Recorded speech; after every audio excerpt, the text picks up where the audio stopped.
आज आम fire station पाखे होंडा शोरूम को जाइलु गाड़ी आने जेहेतु आम नंबर प्लेट आसी जाता तो मुकेश भाई कॉल करी कहले कि भाई आपण नंबर प्लेट आसी जाइए आसतु नहीं जाए।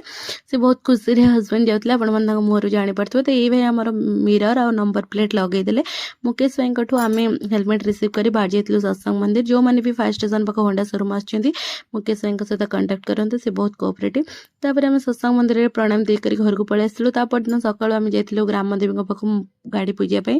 नना बहुत सुंदर भाव में आमर गाड़ी पूजा कले और कहले कि गाड़ी पूजा सरला पर एमती धूप देकी लेंबू पर गाड़ी चढ़ी उत्तर दिग आड़ की मुँह करके जीव जोटा कि भल आम मिडिल क्लास फैमिली रे ना गोटे गाड़ीटे किणवा भी आम बहुत टफ। बहुत दिन स्वप्न जान पूरण होती।